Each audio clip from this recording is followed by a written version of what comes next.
हरे कृष्ण हरे कृष्ण कृष्ण कृष्ण हरे हरे कृष्ण कृष्ण कृष्ण हरे हरे। गोपाल कृष्ण भगवान की जय। अधरं मधुरं वदनं मधुरं नयनं मधुरं हसितं हृदयं मधुरं गमनं मधुरं मधुराधिपतेरखिलं मधुरं वचनं मधुरं चरितं मधुरं वसनं मधुरं वदितं मधुरं चरितं मधुरं भ्रमितं मधुरं मधुराधिपतेरखिलं मधुरं मधुरो रेणुर्मधुरः पान मधुरो पादो मधुरो मधुरं सख्यं मधुरं मधुराधिपतेरखिलं मधुरं करणं मधुरं तरणं मधुरं हरणं मधुरं रमणं मधुरं वर्मितं मधुरं शमितं मधुरं मधुराधिपतेरखिलं मधुरं गीतं मधुरं पीतं मधुरं भुक्तं मधुरं सुप्तं मधुरं रूपं मधुरं तिलकं मधुरं मधुराधिपतेरखिलं मधुरं कुञ्जा मधुरा माला मधुरा यमुना मधुरा वीथि मधुरा सलिलं मधुरं कमलं मधुरं मधुराधिपतेरखिलं मधुरं गोपी मधुरा लीला मधुरा युक्तं मधुरं मुक्तं मधुरं दृष्टं मधुरं शिष्टं मधुरं मधुराधिपतेरखिलं मधुरं गोपा मधुरा गावो मधुरा यष्टिर्मधुरा श्रुतिर्मधुरा ललितं मधुरं फलितं मधुरं मधुराधिपतेरखिलं मधुरं मधुरं मधुरं मधुरं मधुरं मधुरं मधुरं मधुरं मधुरं मधुरं मधुरं मधुरं मधुरं मधुरं मधुरं मधुरं मधुरं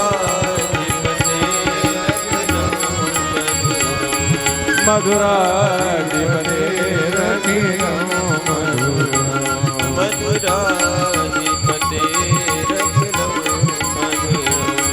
मधुराधिपतेरखिलं मधुरं। गोपाल कृष्ण भगवान की जय। दरबारी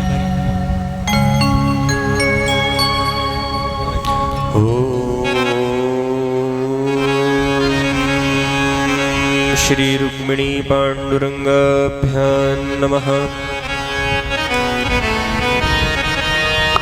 श्री सद्गुरवे नमः।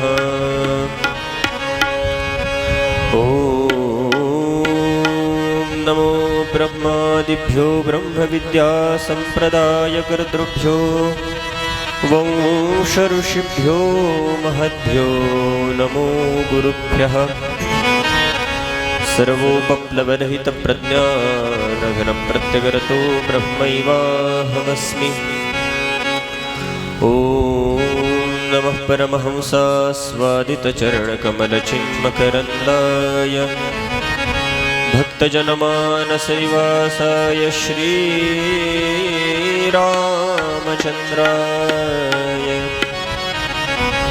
वागीशायस्य वदने लक्ष्मीर्यस्य च वक्षसि यस्यास्ते हृदये संवित्तं नृसिंहमहं भजे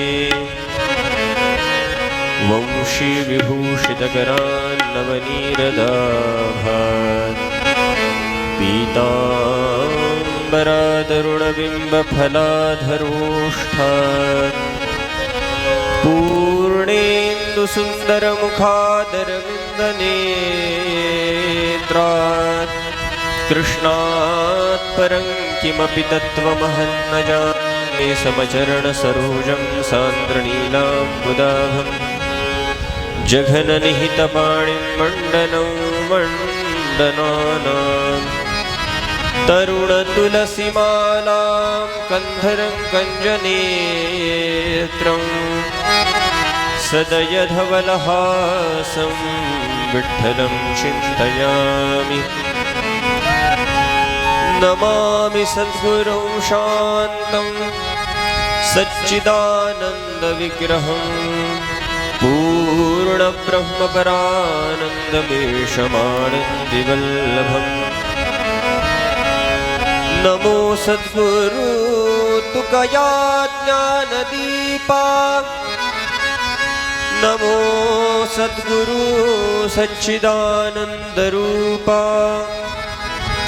नमो सद्गुरु भक्तकल्याणमूर्ति नमो सद्गुरु भास्करा पूर्णकीर्ति आदिनाथं च मत्स्येन्द्रं गोरक्षं गहिनीं तथा निवृत्तिं ज्ञानदेवं च देवं चूडामणिं नुमः अखण्डानन्दरूपाय संविज्ञानप्रदायिने भवध्वान्तदिनेशाय गुण्डाख्यगुरवे नमः हरिं गुण्डागुरुं चैव नारायणगुरुं तथा महीपतिं च धुण्डाख्यं भानुदासं श्रीगुरुं नमः नमो सद्गुरु धुण्डिराजा समर्था पदी प्रार्थना पुण्याय गाता असे मनमनी वाक् पूजेची हियास मुखी बोलवा पुल्याले करास अनेन प्रियतां देवो भगवान् रुक्मिणीपतिः श्रीपाण्डुरङ्गः पूर्वेषामस्माकं कुलदैवतं श्रोता वक्ता श्रीपाण्डुरङ्गसमर्थ पुण्डलीकवरदा हरिविठ्ठल श्री ज्ञानदेव तुकाराम पंढरीनाथ भगवान की जय। माऊली ज्ञानेश्वर ईश्वर महाराज की जय। जगद्गुरु तुकाराम महाराज की जय। सद्गुरु धुंडा महाराज की जय। सद्गुरु पांडुरंग महाराज की जय। जय जय जय श्री राधे श्याम। जय जय श्री राधे जय जय श्री राधे। बोलिए वृंदावन बिहारी लाल की जय।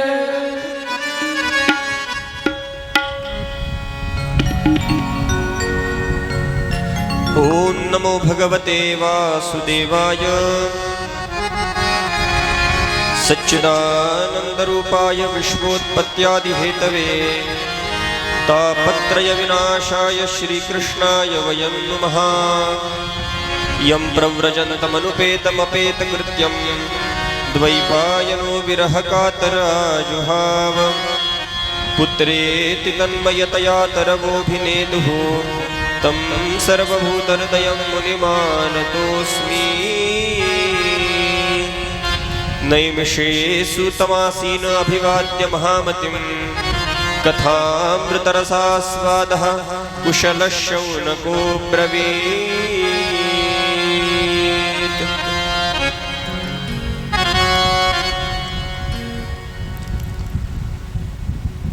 अखिल गुणनिधान अकारण करुणावरुणालय भक्तवांछा कल्पतरू रुक्मिणी प्राण संजीवन भगवान श्री रुक्मिणी पांडुरंग परमात्मा गोपीजन वल्लभ भगवान श्री कृष्ण परमात्मा सद्गुरु श्री ज्ञानेश्वर महाराज जगद्गुरु श्री तुकोबाराय आदि सकल संत परंपरा या सर्वांच्या परम पावन कृपेने सद्गुरूंच्या पावन कृपेने आपल्या बीड शहरातील मानधने परिवाराच्या वतीने आयोजित या श्रीमद भागवत कथेच्या आजच्या प्रथम सत्रामध्ये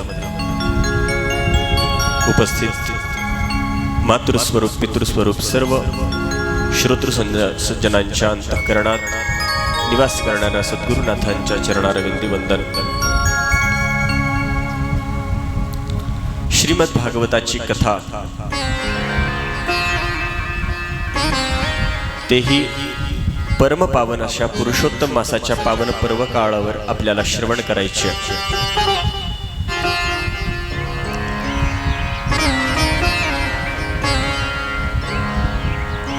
मानधने परिवाराच्या अत्यंतिक उत्साहाने आणि अत्यंतिक प्रेमाने भगवंताच्या या वाङ्मय स्वरूपाची सेवा करण्याचा हा योग आपल्याला प्राप्त झालेला आहे.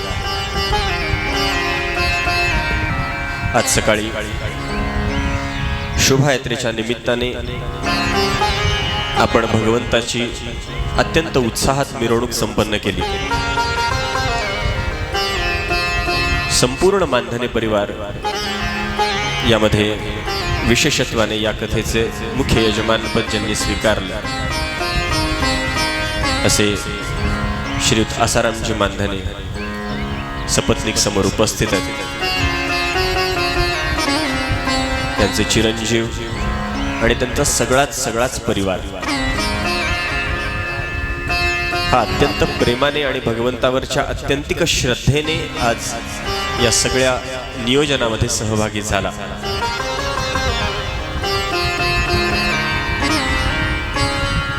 कार्तिक मासाची कथा ज्यावेळी चालू होती आपल्या मंदिरातली,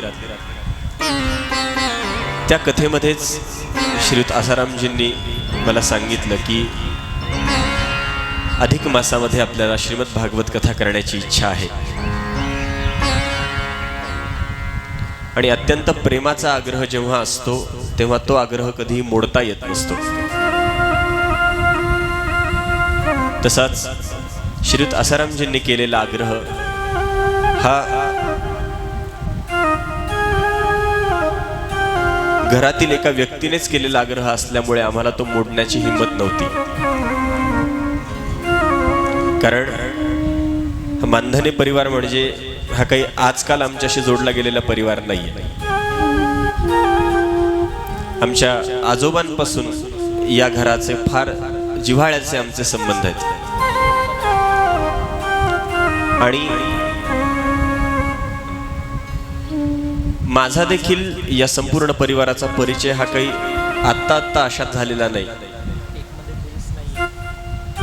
लहानपणापासून बाकी कुठली दुकानं माहीत नसतील तरी मोंढ्यातील गजानन हे मला माहीत असलेलं दुकान, एकमेव दुकान सुरुवातीला माहीत असलेलं. महिन्याला एकदा यादी घेऊन काकाजींकडे जायचं, ती यादी तिकडे ठेवून द्यायची. त्यामुळे लहानपणापासून आम्हाला हा परिवार अत्यंत परिचयाचा परिवार, घरातला परिवार, ओळखीतला परिवार आहे. आणि या परिवाराशी संबंध हा त्यांची मंदिरावरची निष्ठा, आजोबांवरचं निष्ठा प्रेम, बाबांबद्दलचं प्रेम आणि त्यांच्याबद्दल प्रेम असल्यामुळे ते एक सहज आमच्याबद्दलही तेवढंच प्रेम त्यांच्या अंतःकरणामध्ये आहे. आणि त्याच प्रेमाने त्यांनी आग्रह केला की श्रीमद भागवताची कथेचं आयोजन आम्हाला करण्याची इच्छा आहे. आणि कथेचं आयोजन करण्याची इच्छा आहे म्हणत असताना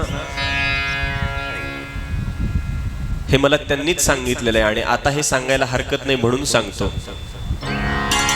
कार्तिकातली कथा ज्यावेळी चालू होती त्या कथेच्या निमित्ताने पहिल्या दिवशीची कथा काकाजी श्रवणाला आले आणि त्यावेळी ते मला म्हणाले की सुरेश काका या ठिकाणी आहेत, त्याला साक्षीदार आहेत. कथेनंतर ते घरात आले आणि ते म्हणाले मी आपली कथा आयोजित करण्याची माझी इच्छा आहे आणि तुम्ही कथा करायची आहे हा माझ्या मनात निश्चय झालाय आणि मी घरात बोलण्याच्या आधी तुम्हाला सांगतो.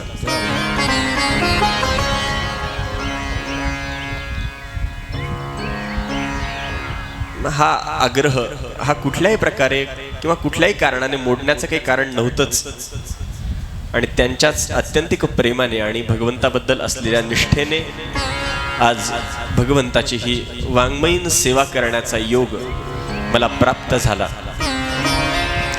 पुण्यपावन असा अधिकाचा मास सध्या चालू आहे आणि या अधिक मासाच्या परमपावन पर्वावर भगवंताची जशी जमेल तशी जेवढी होईल तेवढी सेवा करणं हे आपलं कर्तव्य असतं.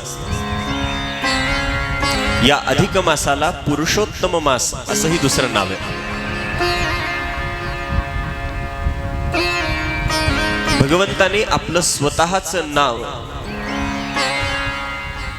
हे या मासाला दिलंय. या पुरुषोत्तम मासाला भगवंताने आपलं स्वतःचं पुरुषोत्तम हे नाव दिलंय आणि भगवंताचं नाम प्राप्त झाल्यामुळे भगवंताचं जे सामर्थ्य, भगवंताचा जो अधिकार तोच या मासाच्या ठिकाणी पण प्राप्त झाला. 3 वर्षातून एकदा येणारा हा अधिक मास सुरुवातीला मलमास या नावाने ओळखला जायचा, पण नंतर भगवंताने स्वतःच या मासावर कृपा केली आणि या मासामध्ये जे काही कार्य, जे काही नामजप, जे काही संकीर्तन केलं जाईल त्याचं फल शतपटीने प्राप्त होईल असा आशीर्वाद या मासाला स्वतः भगवंताने दिला. म्हणूनच आपल्याकडे एक वचन, एक सुक्ती रूढ झाली, अधिकस्य अधिकम फलम. अधिक मासामध्ये केल्या जाणाऱ्या कर्माचं अधिक फल प्राप्त होत असतं. कोणतंही कर्म करा, आपण 108 जप केला तर त्या जपाचं इतर महिन्यामध्ये मिळणारं फळ गुणिले 100 हे अधिक मासात एका माळेच्या जपाचं फल असतं. इतकं या मासाचं महत्व आहे. मग या मासाची प्रधान मुख्य उपास्य देवता ही भगवान श्री पुरुषोत्तम श्री नारायण आहे आणि या पुरुषोत्तमाची उपासना या निमित्ताने आपल्याला करायला मिळावी, या सेवेची संधी आपल्याला प्राप्त व्हावी याकरता भगवंताचं चरित्र, भगवंताची कथा ही आपण श्रवण करावी या सदहेतूने आपण सगळेजण इथे एकत्रित आलेलो आहोत. आपल्याला आजपासून भगवान श्रीकृष्ण परमात्म्याचं वाङ्मयीन स्वरूप असलेलं श्रीमद भागवत कथा श्रवण करायची आहे. आपण सगळे इथे श्रवणासाठी एकत्रित आलेलो आहोत. व्यासपीठाच्या समोर आपण बसलेला आहात म्हणजे फक्त आपण श्रवण करणार आहात आणि मी कथन करणार आहे असं नक्कीच नाही. मी देखील आपल्या सगळ्यांसोबत श्रवणासाठीच इथे बसलोय. कारण भागवताची कथा ही भगवान सांगून घेत असतात. भगवान शुकदेवजी ही कथा सांगतात. समोर बसणारा वक्ता कोणीही असेल तो निमित्त मात्र असतो, मात्र संदेश त्यांचा असतो. कथा ही भगवंताची आहे आणि ती आपण सगळ्यांनी मिळून श्रवण करायची आहे.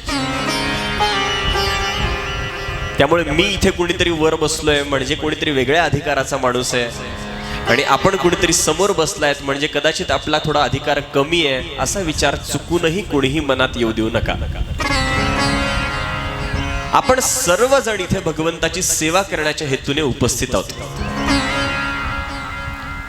एखाद्या घरी एखादं पत्र येतं आणि ते पत्र आल्यानंतर ते पत्र घरातल्या कोणाला जर वाचता येत नसेल, पूर्वीच्या काळी अशी अवस्था होती की घरात कोणालाही पत्र वाचता यायचं नाही आणि मग जो पोस्टमन पत्र घेऊन आलेला असेल तर तो काय करे की घरातल्या व्यक्तींना समोर बसवून ते पत्र वाचून दाखवायचा.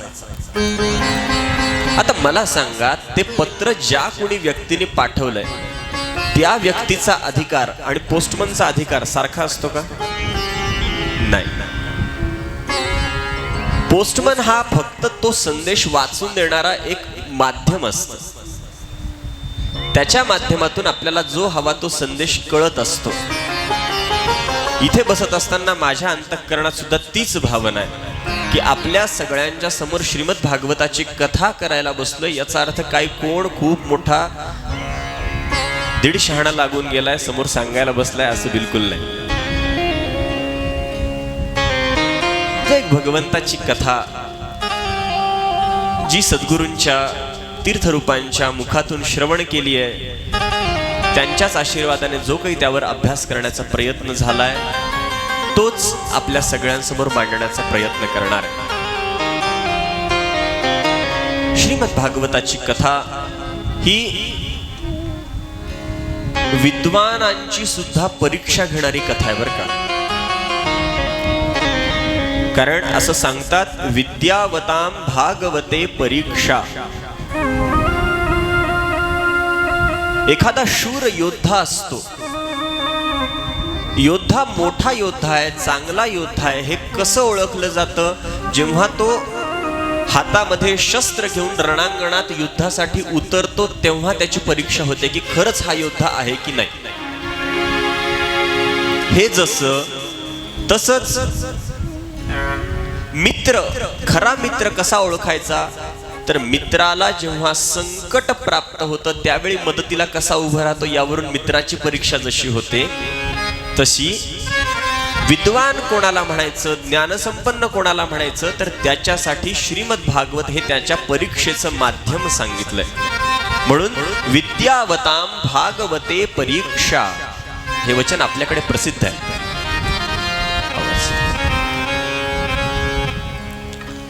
श्रीमद भागवताची कथा ही अत्यंत दिव्य कथा आहे, अत्यंत पावन अशी कथा आहे. आपण सर्वजण आज श्रीमद भागवताची कथा ऐकायला बसलोय म्हणजे काय करायचं याचा आधी विचार आपण केला पाहिजे. कारण कुठे जातोय, कशासाठी जातोय असा विचार जेव्हा येतो तेव्हा आपण विचार सगळ्यांनी काय करतो, आम्हाला भागवत ऐकायचे म्हणून आम्ही आलोय. कुणीही विचारावं कुठे जाताय? भागवत ऐकायला जातोय. काय ऐकायचंय? भागवत ऐकायचंय. भागवत ऐकायचंय म्हणजे नेमकं काय करायचंय इथून आधी विचाराला आपली सुरुवात झाली पाहिजे. कशासाठी आलोय आपण? भागवत ऐकायला आलोय. बर भागवत ऐकायचंय म्हणजे काय करायचंय हा प्रश्न आधी आपण सगळ्यांनी स्वतःला विचारला पाहिजे. भागवत ऐकायचंय म्हणजे काय करायचंय आम्हाला? समोर बसलेला व्यक्ती, बसलेला वक्ता जी कथा सांगेल ती कथा ऐकायची. कथा ऐकून झाल्यानंतर त्यामध्ये जे भजन होईल त्या भजनामध्ये आनंद घ्यायचा. भगवंताच्या विविध लीलांचं चिंतन ऐकायचं. कथा मंडपामध्ये गायली जाणारी भजनं त्यांचा आनंद घ्यायचा. विविध स्वरूपात होणाऱ्या झाकीचं दर्शन घ्यायचं. एवढंच करण्यासाठी आपण बसलोय का इथे? भागवत ऐकायचे म्हणजे काय इथून सुरुवात आपण केली पाहिजे. हे मी यासाठी म्हणतोय कारण आपल्याला सगळ्यांना कथा ऐकण्यामध्ये रुची आहे, कथा ऐकण्यामध्ये आवड आहे, कथा ऐकण्याबद्दल आपल्या अंतःकरणामध्ये प्रेम आहे. पण या कथेच्या मागचं तत्व जाणून घेणं हे अत्यंत महत्वाचं असतं. कथा कशासाठी सांगितली जाते? श्रीमद भागवताची कथा कशासाठी आवश्यक आहे? श्रीमद भागवताच्या कथेच्या श्रवणाने आपल्याला मोक्ष प्राप्त होतो वगैरे वगैरे आपण सर्व काही आजपर्यंत ऐकलंय. पण म्हणजे काय होतं इथून आपल्या विचारांना एक सुरुवात झाली पाहिजे.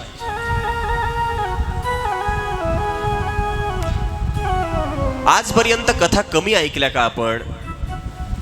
सगळ्या. अहो मी तर अगदी तुमच्या सगळ्यांमध्ये लहान आहे, पण तुम्ही सर्वांनी सुद्धा श्रीमद भागवताचं अनेक वेळा अनेक ठिकाणी श्रवण केलेलं आहे. विविध मोठ्या मोठ्या वक्त्यांच्या मुखातून श्रवण केलेलं आहे. मला याबद्दल पूर्ण खात्री आहे की आता भागवताच्या एक कथानकांना सांगायला आरंभ केला की तुम्हाला त्या सगळ्याच्या सगळ्या कथा माहीत असलेल्या असणार आहेत. सगळ्या कथा ऐकलेल्या आहेत, कुठेतरी ऐकलेल्या आहे.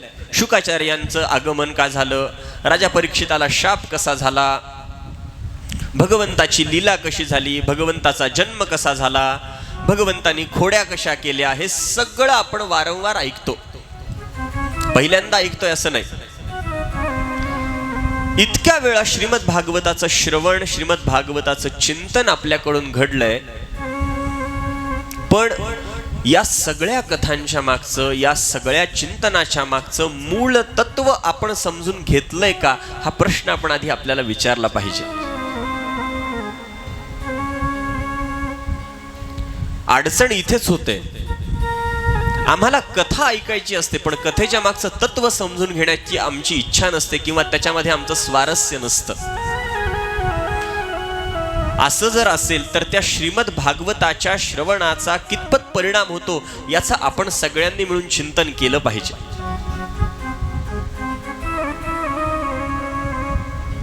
आपण मनातल्या मनात म्हणत असाल, काय सुरू केलंय पहिल्याच दिवशी बुवानी काय माहिती. आज पत्रिकेत तर लिहिलंय गोकर्ण आख्यान, कथा महात्म्य, अजून तर सुरुवातच केली नाही, काहीतरी दुसरंच सांगत बसले. ऐकायचंय, सगळ्या कथा आपल्याला ऐकायच्या, जेवढ्या शक्य होईल तेवढ्या सगळ्या कथांच्या श्रवणाचा आनंद आपल्याला नक्कीच घ्यायचा आहे. सगळे उत्सव साजरे करायचे.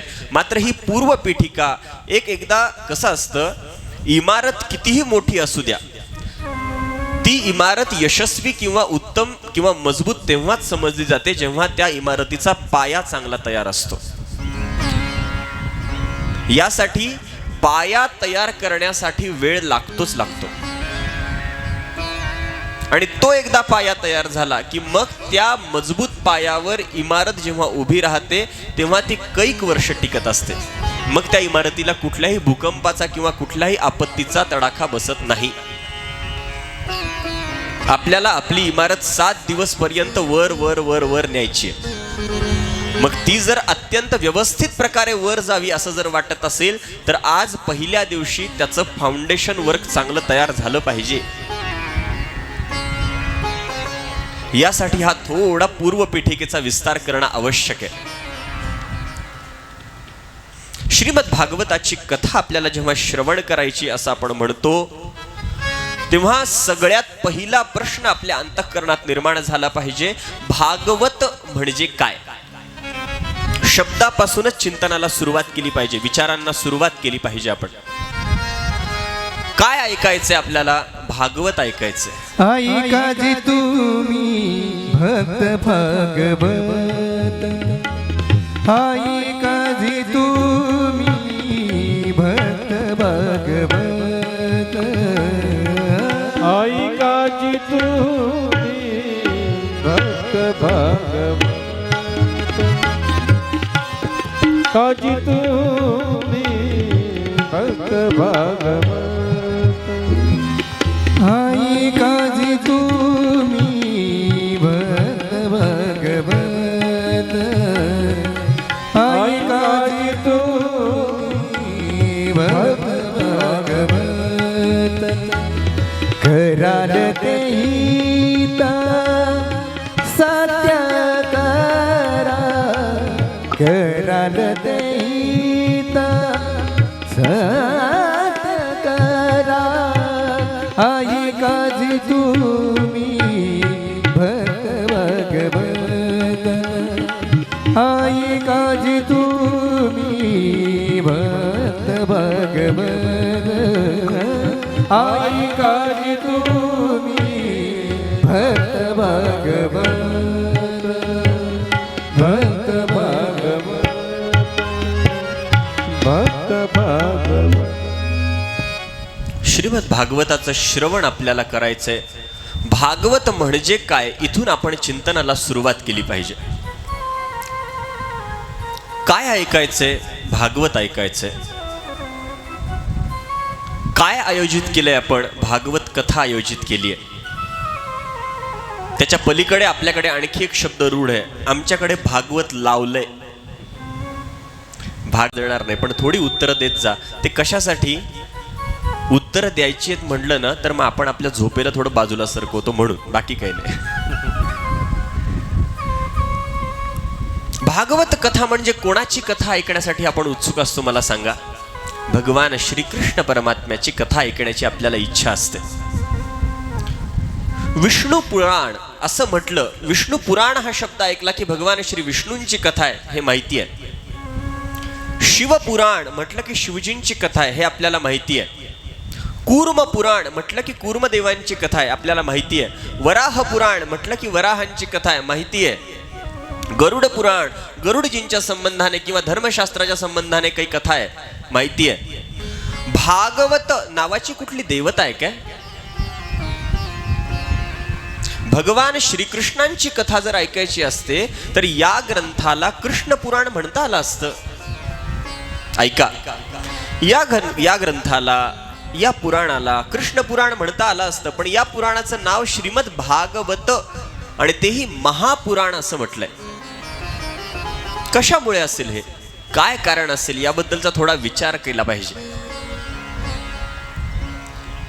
भागवत या शब्दाचा विचार जेव्हा आपण करतो तेव्हा भागवत या शब्दाचे 2-3 वेगवेगळे अर्थ होतात. भागवत म्हणजे काय तर सगळ्यात पहिला आणि याचा प्रसिद्ध अर्थ आहे भागवत म्हणजे भगवता प्रोक्तम तद भागवतम, म्हणजे जे साक्षात भगवंतांनी सांगितलंय त्याला भागवत असं म्हणतात. भागवत शब्दाचा पहिला अर्थ भगवता प्रोक्तम तद भागवतम. लक्षात ठेवा बरं का. मी नंतर विचारेन कधीतरी. या पेशाने आम्ही शिक्षक आहोत त्यामुळे नंतर विचारण्याची एक कुमकुमी असते. काय सांगितलं सांगा असं विचारेन, त्यामुळे लक्षात ठेवा. भागवत या शब्दाची पहिली व्याख्या भगवता प्रोक्तम तद भागवतम, जे साक्षात भगवंतांनी सांगितलेलं आहे त्याला भागवत असं म्हणतात. मग हे साक्षात भगवंतांनी सांगितले म्हणजे काय तर श्रीमद भागवताच्या निर्मितीचा विचार करताना आपल्याला पुढे ते ऐकायचंय. श्रीमद भागवताच्या कथेच्या निर्मिती मागचा विचार किंवा त्या निर्मितीचा इतिहास पाहत असताना ही जी श्रीमद भागवताची संहिता आहे ही महर्षी वेदव्यासांनी निर्माण केली खरी, पण या भागवताचं जे गुह्य ज्ञान आहे, याचं बीज रूपातलं जे ज्ञान आहे ते बीज रूपातलं ज्ञान सर्वप्रथम साक्षात भगवंतांनी ब्रह्मदेवाला सांगितलं. या भागवताच्या ज्ञानाच्या म्हणजे याचं बीज जे निर्माण झालं ते साक्षात श्री नारायणांनी ब्रह्मदेवाला सांगितलं. ब्रह्मदेवांनी तेच ज्ञान पुढे आपले मानसपुत्र देवर्षी नारदांना सांगितलं. नारदांनी तेच ज्ञान व्यासांना सांगितलं आणि व्यासांनी त्याच ज्ञानाचा विस्तार पुढे करून सांगितला, म्हणजेच ही श्रीमद भागवताची कथा आहे. म्हणजे या सगळ्या गंगेची मुख्य गंगोत्री याचं उगमस्थान कुठे आहे तर हे साक्षात श्री नारायण आहेत, भगवान आहेत. त्यामुळे भगवता प्रोक्तम ते साक्षात भगवंतांनी सांगितलंय म्हणून याला म्हणतात भागवत. भागवत शब्दाचा हा पहिला अर्थ. श्रीमद भागवत या शब्दाचा आणखी एक अर्थ आहे.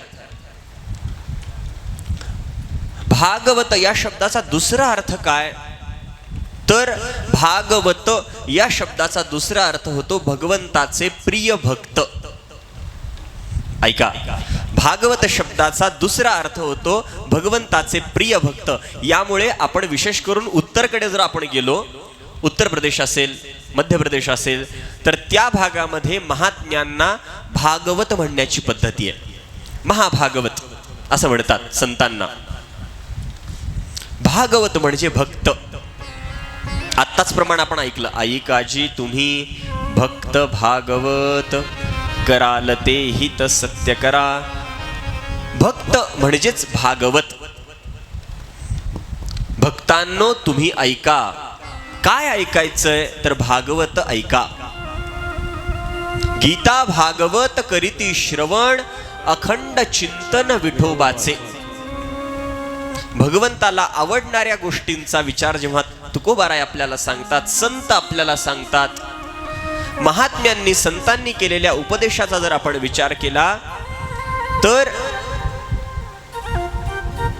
खरा आपल्या हिताला जागा असलेला कोण आहे तर आपुलिया हिता जो असे जागता धन्य माता पिता तयाचिया कोण आहे हा कुळी कन्या पुत्र होती जे सात्विक आहे पण त्याची लक्षण काय तर गीता भागवत करीती श्रवण अखंड चिंतन विठोबाचे भगवंताला आवडणारे भक्त कोण आहेत तर जे श्रीमद भगवद्गीता आणि श्रीमद भागवताचं नित्य श्रवण करतात हे भगवंताला आवडतात त्यांचे माता पिता धन्य असतात त्यामुळे श्रीमद भागवताची कथा जे श्रवण करतात आणि विशेष करून या कथेचं प्रेमयुक्त अंतःकरणाने आयोजन जे करतात ना तर त्यांच्या 21 पिढ्यांचा उद्धार होतो असं श्रीमद भागवत सांगतं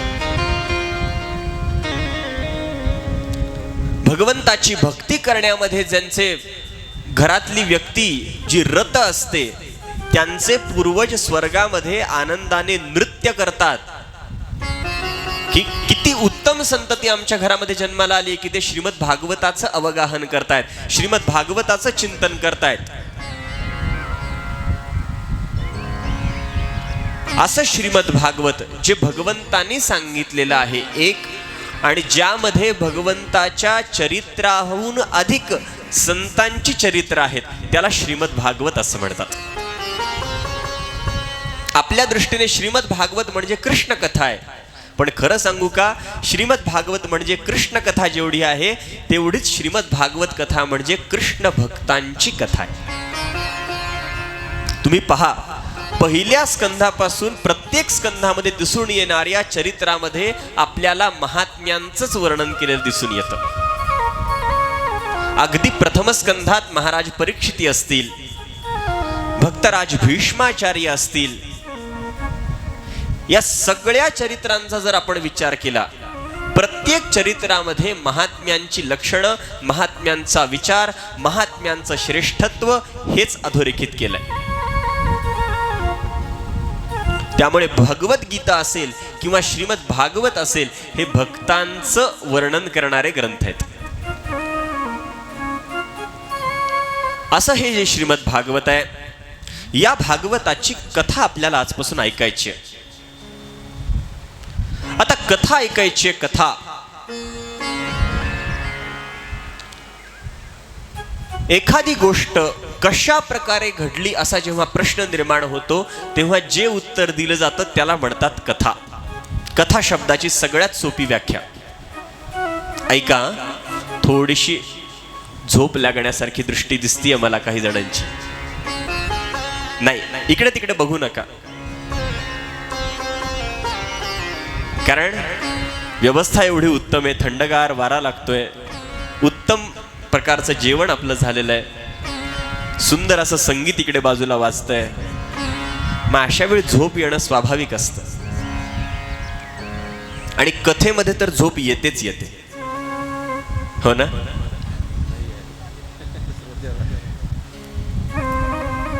कथेत झोप काय येते माहितीये का जाऊ दे आता विषय आपला नाही चालू तो सांगेन नंतर कधीतरी पण झोप येत असेल तर थोडस झोपेला आता आवर घाला एक 7 दिवस फार नाही म्हणत आहे कथेची परिसमाप्ती झाल्यानंतर आहेच आहे दुपारची वेळ ही आपलीच आहे घरही आपलंच आहे वामकुक्षी पण आपलीच आहे घ्यायचीच झोप थोडं कथाश्रवण आपल्याला करायचंय थोडं लक्ष द्या कथा म्हणजे काय आपल्याकडे काही शब्द असतात बघा यथा तथा सर्वथा तसंच कथा यथा म्हणजे काय येन कारणेन यथा जसं याला जे म्हणतात त्याला म्हणतात यथा बर तथा म्हणजे काय तेन कारणेन तथा तसं जे असतं त्याला तथा असा शब्द वापरतो आपण सर्वैहि कारणैहि सर्वथा तसं केन कारणेन असा प्रश्न जेव्हा विचारला जातो तेव्हा जे सुरू होतं त्याला म्हणतात कथा ऐका केन कारणेन म्हणजे कसं असं जेव्हा विचारलं जातं तेव्हा जी सुरू होते त्याला म्हणतात कथा अगदी सोपं उदाहरण जर सांगायचं तर आजची कथा पूर्ण झाली, घरी जाता जाता मैत्रीण भेटली, मित्र भेटला, कोण जे असेल ते, आणि जाता जाता विचारलं काय आज कथेला दिसला नाहीत, कशामुळे कथेला दिसला नाहीत? मग याचं उत्तर देताना काय झालं माहितीये का असं म्हटल्यावर जे सुरू होतं त्याला म्हणतात कथा. जायचं होतं पण हे झालं ते झालं असं म्हणून जे सगळं रहाटगाडगं सुरू होतं याला म्हणतात कथा. सोप्या भाषेतली व्याख्या कथेची. केन कारणेन, कशामुळे असं म्हटल्यावर जे सुरू होतं, प्रश्न विचारणारा जेव्हा म्हणतो कशामुळे, मग उत्तर देणारा जे सांगतो त्याला म्हणतात कथा. भगवंताचा अवतार कसा झाला असं म्हणल्यावर जी सुरू झाली त्याला म्हणतात कथा. भगवान या भूभाराचं हरण करण्यासाठी भूमीवर कसे अवतरित झाले प्रश्न विचारला, सुरू झाली कथा. महाराज परीक्षिती प्रश्न विचारतात, 7व्या दिवशी माझा मृत्यू आहे, माझा उद्धार कसा होईल, सुरू झाली ती कथा. कशा प्रकारे असा प्रश्न विचारल्यानंतर जे सुरू होतं त्याला म्हणतात कथा. आणि ही जी कथा आहे भगवंताची, ही कथा जेव्हा प्रकट होते, भगवंताची ही कथा जेव्हा व्यक्त केली जाते, ही कथा जेव्हा सांगितली जाते, तेव्हा भगवंताची कथा सांगण्याच्या काही पद्धती आहेत. काही पद्धती आहेत भगवंताची कथा व्यक्त करण्याच्या, भगवंताची कथा सांगण्याच्या. त्यातली पहिली पद्धती जी आहे त्याला म्हणतात व्यास पद्धती, आणि दुसरी पद्धती जी आहे त्याला म्हणतात समास पद्धती. दोन पद्धतीने भगवंताची कथा सांगितली जाते. एक तर व्यास पद्धतीने सांगण्याची पद्धत आहे, नाहीतर समास पद्धतीने सांगण्याची पद्धत आहे. व्यास पद्धत म्हणजे काय तर एखादी कथा, एखादा विचार, एखादं तत्व असं असतं ज्या तत्वाचा अत्यंत विस्ताराने विचार सांगितलेला असतो, त्याला म्हणायचं व्यास पद्धत. व्यास या शब्दाचाच अर्थ विस्तार असा आहे. वर्तुळाचा व्यास असतो बघा, गणितामध्ये आपण पाहिलंय, त्याला काय रेडियस म्हणतो आपण, रेडियस. बरोबर आहे ना? चुकत असेल तर सांगा. रेडियस, व्यास, वर्तुळाचा विस्तार. विस्तार या शब्दाचा अर्थ होतो व्यास. जेव्हा एखादं तत्व, एखादा विचार, एखादं चिंतन अत्यंत विस्तारपूर्वक सांगितलं जातं तेव्हा त्या पद्धतीला व्यास पद्धती असं म्हणतात. आणि काही गोष्टी अत्यंत थोडक्यात केवळ नामोल्लेख करून पुढे गेला जातो, सांगितलं जातं, त्याला म्हणायचं समास पद्धती. भागवत सांगण्याच्या दोन पद्धती आहेत, एक व्यास पद्धत आहे आणि दुसरी समास पद्धत आहे. असं हे जे श्रीमद भागवत आहे, या श्रीमद भागवताची कथा आपल्याला जेव्हा श्रवण करायची आहे, त्या कथेचं श्रवण करण्याच्या आधी कथेचं महात्म्य सांगण्याची आपल्याकडे पद्धती आहे. कशासाठी सांगायचं महात्म्य, काय होतं महात्म्य सांगितल्याने? जे साधन आपल्याला करण्याचा उपदेश केलाय, जे साधन आपल्याला करायला सांगितलंय, त्या साधनाची श्रेष्ठता आधी जर कळाली तर ते साधन करण्यामध्ये अधिक रुची निर्माण होत असते. आपल्याला जर सांगितलं अमुक एखादं साधन तुम्ही करा, अमुक एखादी गोष्ट करा, असं सांगितल्यानंतर पहिला प्रश्न आपल्या अंतःकरणात निर्माण होतो, मी जर हे केलं तर मला फल काय प्राप्त होईल? माणसाची इच्छा, माणसाची वृत्ती ही सगळ्यात आधी फलाच्या दिशेने असते. माणसाला आधी फल हवं असतं की मला काय मिळेल यातून. श्रीमद भागवताची कथा आपण श्रवण करा, हो करतो, मला काय मिळेल त्यातून, फलाची प्राप्ती काय होईल, आधी फल सांगावं लागतं. आणि मग आधी जर फल सांगितलं तर मग कथा श्रवणाकडे माणसाची वृत्ती होत असते. आपल्याला जर कोणी सांगितलं की तुम्हाला श्री गणेशाची उपासना करायची असेल तर प्रणम्य शिरसा देवम गौरीपुत्रम विनायकम हे स्तोत्र सगळं पठण करा. हे स्तोत्र पठण करा म्हटल्यानंतर माणूस पहिल्यांदा विचारतो मला यातून फलप्राप्ती काय होईल. मग त्याला आधी हे सांगावं लागतं, विद्यार्थी लभते विद्या, धनार्थी लभते धनम, पुत्रार्थी लभते पुत्रान, मोक्षार्थी लभते गतिम. ही फलश्रुती आधी सांगितली की मग तो ते साधन करायला लागतो. सगळ्यात आधी त्याला सांगायला लागतं, बाबा तू विद्यार्थी असशील तर तुला ज्ञान मिळेल, तुला जर पैसा पाहिजे असेल तर पैसा प्राप्त होईल, तुला पुत्र संततीची अपेक्षा असेल तुला पुत्र संतती प्राप्त होईल, तुला ज्या ज्या गोष्टींची अपेक्षा आहे त्या सगळ्या गोष्टी प्राप्त होईल. असं म्हटल्यावर मग तो म्हणतो हा मग मी आता हे करायला लागतो. माणसांची ओढ ही आधी फलाच्या दृष्टीने असते. मला यातून काय मिळेल, माझं कल्याण होणार आहे म्हणजे काय होणार आहे. मग याच्यासाठी आधी फलश्रुती सांगावी लागते, आधी महात्म्य सांगावं लागतं. म्हणूनच श्रीमद भागवताची कथा जेव्हा प्रकट होते तेव्हा कथेचं चिंतन, कथेचं श्रवण करण्याच्या आधी आपल्याकडे श्रीमद भागवताचं महात्म्य श्रवण करण्याची पद्धती आहे. श्रीमद भागवत श्रेष्ठ आहे. कसं श्रेष्ठ आहे, श्रीमद भागवताची श्रेष्ठता काय, हा प्रश्न आपल्या अंतःकरणात आधी निर्माण झाला पाहिजे. भागवत श्रेष्ठ आहे म्हणजे काय आहे. मग या भागवताची श्रेष्ठता सांगणारं श्रीमद भागवताचं सुंदर असं महात्म्य आपल्याला श्रवण करायचं आहे. हे जे श्रीमद भागवताचं महात्म्य आहे, हे भागवताचं महात्म्य हे पद्म पुराणामध्ये निर्माण झालेलं आहे बरं का. आता जी आपल्याला आज कथा श्रवण करायची आहे ना, ही श्रीमद भागवताची कथा नाहीये. आज कथा आपल्याला ऐकायची आहे ते भागवताचं मोठेपण, भागवताचं श्रेष्ठत्व जे पद्मपुराणांनी आपल्याला सांगितलंय. भागवताची कथा सुरू होईल ती उद्या. आज श्रीमद भागवताचं श्रेष्ठत्व ऐकायचं आणि मग इतका श्रेष्ठ असणारा ग्रंथ तो कसा आहे हे उद्यापासून आपल्याला बघायचं. श्रीमद भागवताची कथा कशी श्रेष्ठ आहे, या भागवताचं जे महात्म्य आहे ते महात्म्य पद्मपुराणामध्ये निर्माण होतं. पद्मपुराणाने सांगितलेलं हे महात्म्य आणि या महात्म्याला आरंभ करत असताना ग्रंथकारांनी मंगलाचरण केलंय.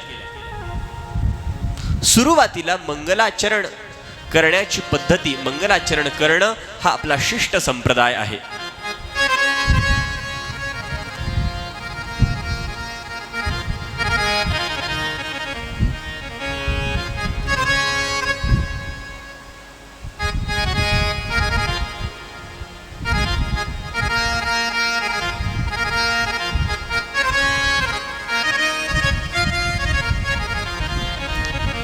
श्रीमद भागवताचं मंगलाचरण जे निर्माण होतं, जे सुरू होतं, श्रीमद भागवताचं महात्म्य हे मंगलाचरण गानातून, मंगलाचरण करण्यातून सुरू झालेलं आहे. मंगलाचरण म्हणजे काय, मंगलाचरण कशाला म्हणायचं, तर या शब्दांना, या दोन शब्दांना वेगळं जेव्हा आपण करतो तेव्हाच त्याचा अर्थ कळून जातो. मंगलाचरण म्हणजे मंगल आचरण. मंगलाचरण कशाला म्हणतात, योग्य, मंगल, श्लिष्ट, सुयोग्य असं आचरण, यालाच मंगलाचरण असं म्हणतात. कोणतंही कार्य सुरू करण्याआधी आपल्याकडे मंगलाचरण करायला सांगितलंय. कोणतंही काम असू द्या, ते काम आरंभ करायचं असेल तर आधी मंगलाचरण करणं असं आपल्याला सांगितलं जातं.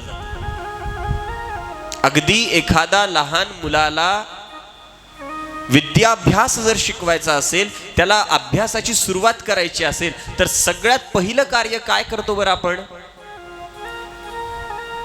सांगा. एखादा लहान मुलगा जेव्हा अभ्यासाला आरंभ करतो तेव्हा सगळ्यात आधी पहिलं काम त्याच्याकडून काय करून घेतलं जातं, त्याच्या पाटीवर स्वतःचं नाव लिहायला शिकवतो का आधी आपण, नाही. आई वडिलांचं नाव लिहायला शिकवतो का आधी, नाही. मोठेपणी काय व्हायचंय हे शिकवतो का आधी, सगळ्यात आधी त्याच्या पाठीवर श्री गणेशाय नमः असं लिहायला आपण शिकवतो. श्री एवढं जरी बाकी नाही झालं तरी किमान श्री तरी आपण त्याच्या हातून लिहून घेतो. हे काय आहे? यालाच म्हणायचं मंगलाचरण. कुठलंही कार्य आरंभ करत असताना त्या कार्यामध्ये आम्हाला विघ्न निर्माण होऊ नयेत यासाठी भगवंताची प्रार्थना करणं, भगवंताचं वंदन करणं, याला म्हणायचं मंगलाचरण. आणि हे आपल्याकडे प्रत्येक कार्यामध्ये केलं जातं. कोणतंही कार्य असू द्या, आधी मंगलाचरण, आधी गणेशाचं पूजन, आधी सरस्वतीचं पूजन, आधी गुरूंचं पूजन. हे कशासाठी? निर्माण केलेलं, आरंभ केलेल्या कार्यामध्ये संकटही येत असतात. संकट आल्यानंतर कदाचित कार्य थांबेल की काय अशी अवस्थाही निर्माण होत असते. पण त्या संकटांना सामोरं जाण्याचं बळ आपल्याला प्राप्त व्हावं यासाठी आधी देवाची प्रार्थना करायची असते.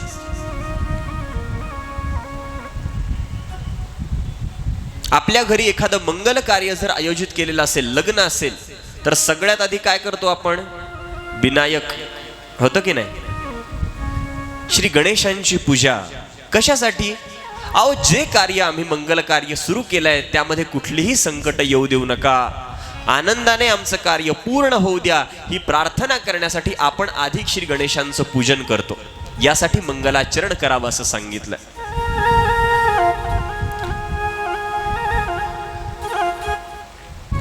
बरं, हे मंगलाचरण कधी करावं? हे आरंभी करावं, कार्याच्या मध्ये सुद्धा करावं, आणि कार्य पूर्ण झाल्यानंतर सुद्धा मंगलाचरण करावं असं सांगितलं. याला म्हणायचं मंगलादिनी, मंगल मध्यानी, मंगलांतानी. सुरुवातीला मंगलाचरण करावं, कार्य चालू असताना मध्येही मंगलाचरण करावं, आणि कार्य पूर्ण झाल्यानंतरही मंगलाचरण करावं. श्रीमद भागवताने आपल्याला हेच सांगितलंय. श्रीमद भागवताचा आरंभ, आणि विशेष करून इथे महात्म्याचा आरंभ होत असताना आरंभी सुद्धा ग्रंथकारांनी मंगलाचरण केलंय, मध्ये सुद्धा मंगलाचरण केलंय, आणि ग्रंथ जेव्हा पूर्ण होतो श्रीमद भागवत तेव्हा सुद्धा शेवटीही मंगलाचरणच केलंय. श्रीमद भागवताचं मंगलाचरण अत्यंत दिव्य आहे, आणि त्यातही महात्म्याचं मंगलाचरणही तसंच दिव्य आहे. या महात्म्याच्या मंगलाचरणामध्ये ग्रंथकार म्हणतात, सच्चिदानंद रूपाय विश्वोत्पत्त्यादि हेतवे तापत्रय विनाशाय श्रीकृष्णाय वयं नुमः. सच्चिदानंद रूपाय विश्वोत्पत्त्यादि हेतवे तापत्रय विनाशाय श्रीकृष्णाय वयं नुमः. आम्ही भगवान श्रीकृष्णांना वंदन करतो. याला म्हणायचं नमस्कारात्मक मंगल. ज्या मंगलाचरणातून नमस्कार सांगितलेला असतो त्याला म्हणायचं नमस्क्रियारूप मंगल. काही मंगलाचरण हे निर्गुण निराकार परब्रह्माचं वर्णन करणारे आहेत. आता उद्या जे आपल्याला मंगलाचरण पाहायचंय ते निर्गुण निराकार परब्रह्माचं वर्णन करणारं मंगलाचरण आहे. त्याला म्हणायचं वस्तुनिर्देश रूप मंगल. काही मंगलाचरणामध्ये ग्रंथाचे श्रोते, ग्रंथ वाचन करणारे यांना आशीर्वाद दिलेला असतो. त्याला म्हणायचं आशीर्वादात्मक मंगल. आपल्या वारकरी संप्रदायातला एक फार महत्वाचा ग्रंथ आहे. त्या ग्रंथाचं नाव आहे चांगदेव पासष्टी. चांगदेव पासष्टी हा ज्ञानोबारायांनी चांगदेवांना केलेला उपदेश आहे. 65 ओव्यांमध्ये केलेला उपदेश आहे. छोटा ग्रंथ आहे. त्या ग्रंथाचा आरंभ करत असताना ज्ञानोबारायांनी जे मंगलाचरण केलंय ते मंगलाचरण आशीर्वादात्मक मंगल आहे. ज्ञानेश्वरीचा आरंभ करताना ज्ञानोबाराय जे मंगल करतात ते वस्तुनिर्देश रूप मंगल आहे, आणि त्यामध्ये नमस्क्रिया पण सांगितली आहे. ओम नमोजी आद्या वेद प्रतिपाद्या जय जय स्वसंवेद्या आत्मरूपा. यामध्ये नमो म्हणजे नमस्कार असो, इथे नमस्क्रिया सांगितली आहे, आणि आद्य म्हणून त्या वस्तू म्हणजे निर्गुण निराकार परब्रह्माकडे निर्देशही केला. आणि चांगदेव पासष्टीचं जे मंगलाचरण आहे त्यामध्ये पहिल्याच शब्दात ज्ञानोबाराय चांगदेवांना आशीर्वाद देतात. स्वस्ती श्री वटेषु. इथे स्वस्ती हे चांगदेवा तुमचं कल्याण असो, याला म्हणायचं आशीर्वादात्मक मंगल. श्रीमद भागवताचं जे मंगलाचरण आहे त्या मंगलाचरणामध्ये भगवान श्रीकृष्ण परमात्म्यांना वंदन केलंय. श्रीकृष्णाय वयम नुमः. श्रीकृष्णांना आम्ही वंदन करतो. कसे आहेत भगवान? सच्चिदानंद रूपाय, जे सत चित आणि आनंद रूप आहेत. थोडा सुरुवातीचा विषय आज तत्वज्ञानाचा असेल. कदाचित आपल्याला वाटेल ही तत्वचर्चा कथा कधी सुरू होईल याची आपण वाट पाहतो, पण हा विषय सांगणं महत्वाचं आहे म्हणून सांगतो. कारण या विषयांचं विवरण नाही केलं तर नुसत्या कथा सांगून कथा पूर्ण करणं हा आपला मुळात हेतूच नाहीये. आणि तो हेतू नाही म्हणत असताना आमच्या आयोजकांची ती इच्छा पण नाहीये. त्यांनी मला सुरुवातीला स्पष्ट सांगितलं की आम्हाला कथा ऐकायची म्हणजे कथेतलं तत्व सुद्धा तितकंच अंतःकरणपूर्वक श्रवण करायचंय. मग श्रोत्यांच्या इच्छेनुसार आणि विशेष करून यजमानांची इच्छा असते, त्यामुळे त्या इच्छेनुसार कथा सांगणं हे वक्त्याचं कर्तव्य आहे.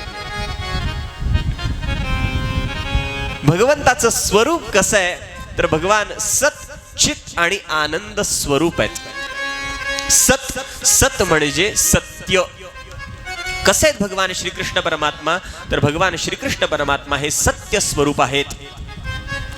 श्रीकृष्ण परमात्मा चित स्वरूप आहेत आणि भगवान श्रीकृष्ण परमात्मा हे आनंद स्वरूप आहेत. तीन स्वरूपात वर्णन केलंय. सत्य, भगवान श्रीकृष्ण परमात्मा सत्य आहेत. सत्य आहेत म्हणजे काय? सत्य कशाला म्हणतो आपण? मला सांगा, सत्य म्हणजे काय? सत्य म्हणजे खरं. बर, सत्य म्हणजे खरं. बर, खरं म्हणजे काय? बघा, या गोष्टी आपण कितीदा वापरतो बोलताना. खरं बोलावं. खरं बोलावं म्हणजे काय? मी जर तुम्हाला विचारलं सत्य म्हणजे काय तर आपल्याकडे सांगू का एकच उत्तर आहे, जे खोटं नाही ते खरं. एवढंच उत्तर असतं आपल्याकडे. जे खोटं नाही ते खरं एवढंच सत्याचं लक्षण आहे का? तर नाही. सत्य आपण शब्द अनेकदा वापरतो पण त्याच्या अर्थाकडे आपण कधी पाहायला जात नाही.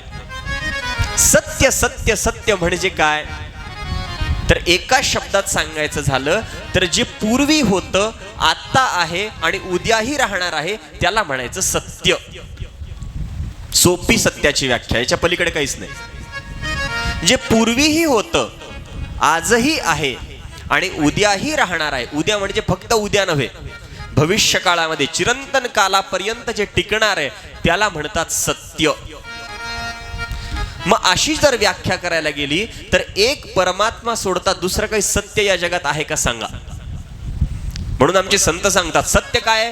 सत्य तू सत्य तू विठ्ठला, कागा दाविला जगदाकार, कागा दाविला जगदाकार,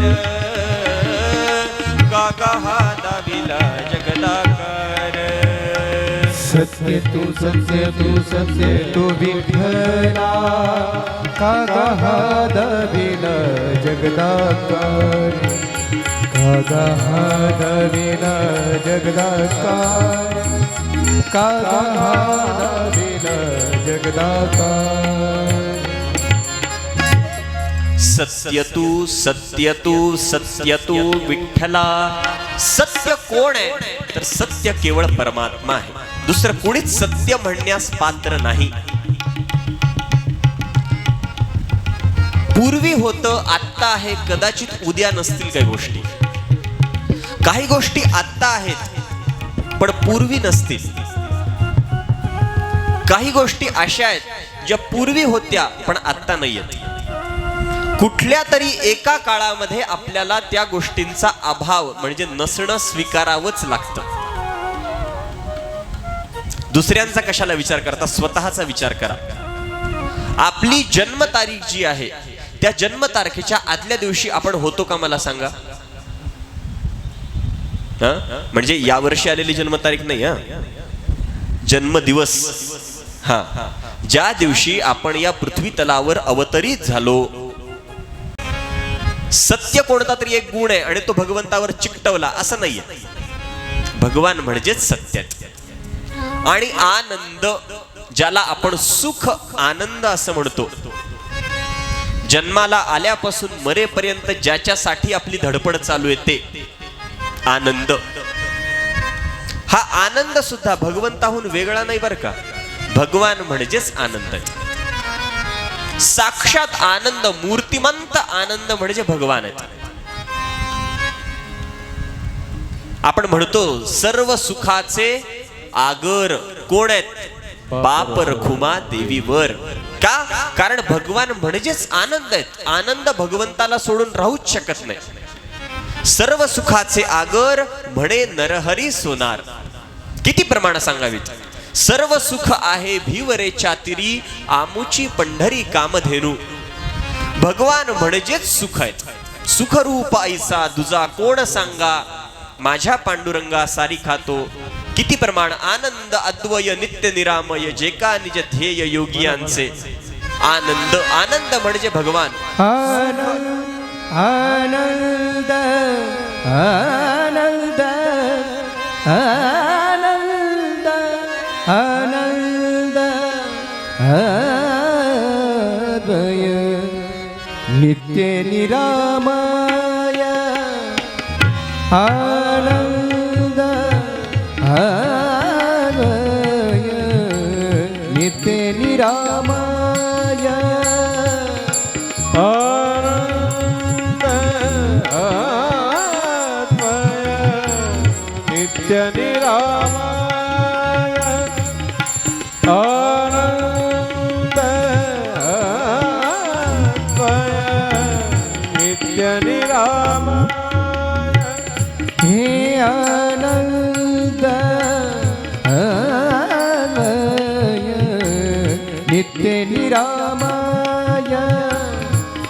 जे का निज ध्येय योगियाचे, जे का निज ध्येय योगियाचे.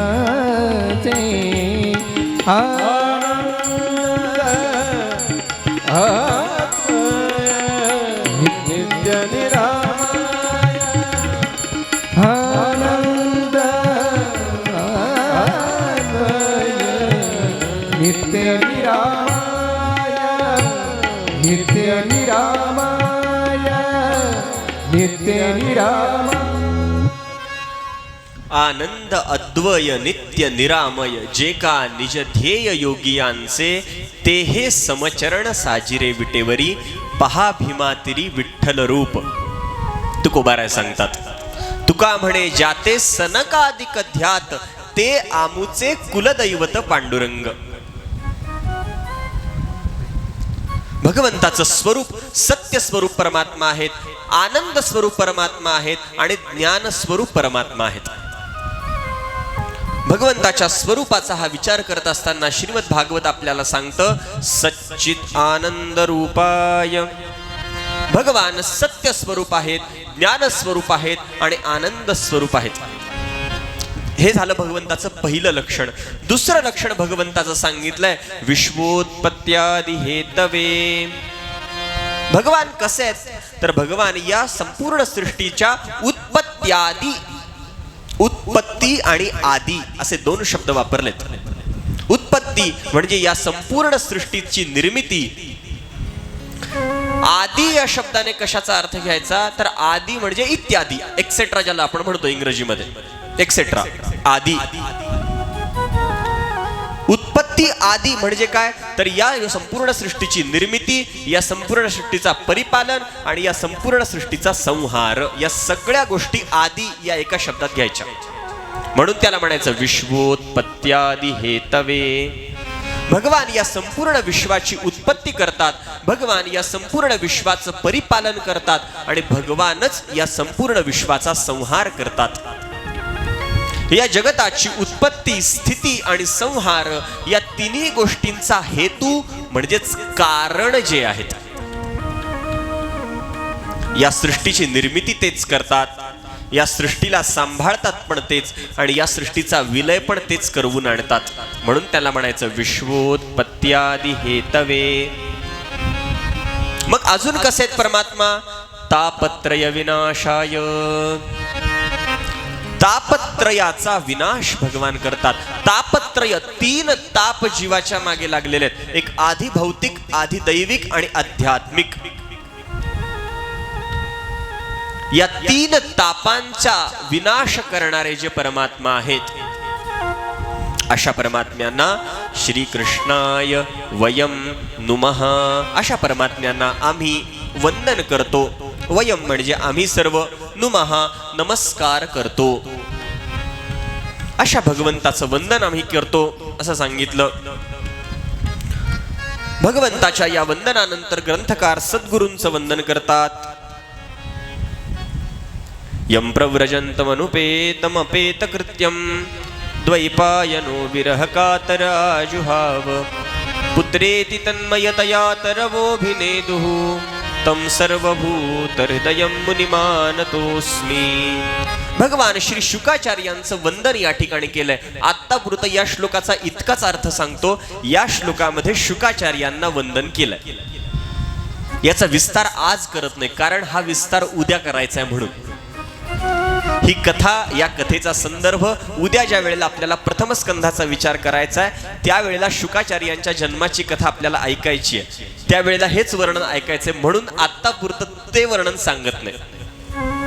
तम सर्वभूत हृदयम मुनिम आनतोस्मी. सर्व भूतांच्या, सगळ्या विश्वातल्या सर्व भूतमात्रांच्या अंतःकरणात वास्तव्य करणाऱ्या माझ्या सद्गुरूंना मी वंदन करतो. हे शुकदेवजींचं वंदन इथे केलं. आणि त्यानंतर या महात्म्य कथेची पूर्वपीठिका, ही कथा कुठल्या संवादातून आरंभ झाली तो संवाद सांगितलाय. नैमिषे सुतमासीन अभिवाद्य महामतिं कथामृतरसास्वादः कुशलः शौनको ब्रवीत्. नैमिषे सुतम आसीन अभिवाद्य महामतिं कथामृतरसास्वाद कुशलः शौनकः अब्रवीत्. नैमिषारण्यामध्ये ही घडलेली कथा आहे. नैमिषारण्य अत्यंत दिव्य स्थान आहे, अत्यंत पवित्र स्थान आहे. भगवंताचं अत्यंत प्रिय स्थानांपैकी एक म्हणजे नैमिषारण्य हे स्थान आहे. नैमिषारण्य आरण्य आहे, पण या आरण्यामध्ये विशेष घडलेली कथा, त्या कथेमुळे या आरण्याला नैमिष असं नाव पडलंय. आपल्यापैकी अनेक जण आजपर्यंत नैमिषारण्यात जाऊन आले असतीलही. काय कथा आहे या आरण्याची? तर एक वेळ अनेक ऋषी मुनी ब्रह्मदेवांकडे गेले आणि त्यांनी सांगितलं, आम्हाला तपश्चर्या करण्याची इच्छा आहे, काही विशेष यज्ञ याग करण्याची आम्हाला इच्छा आहे. तर यासाठी पृथ्वी तलावरचं सगळ्यात पावन, पवित्र आणि उत्तम स्थान कोणतं आहे आपण आम्हाला सांगा. आणि हा प्रश्न ज्या वेळेला केला तेव्हा ब्रह्मदेवांनी सांगितलं की आम्ही आता एक चक्र या ठिकाणाहून सोडतो. चाक, रथाचं चाक असतं ना, चाक, हे चाक मी इथून सोडतो. ते चाक पृथ्वीवर जिथे जाऊन पडेल ते स्थान महत्वाचं असेल. ब्रह्मदेवांनी ते चक्र सोडलं आणि सोडल्यानंतर ते चक्र ज्या ठिकाणी येऊन पडलं, नेमी, नेमी शब्दाचा अर्थ होतो चाक, आणि शीर्ण म्हणजे पडणे.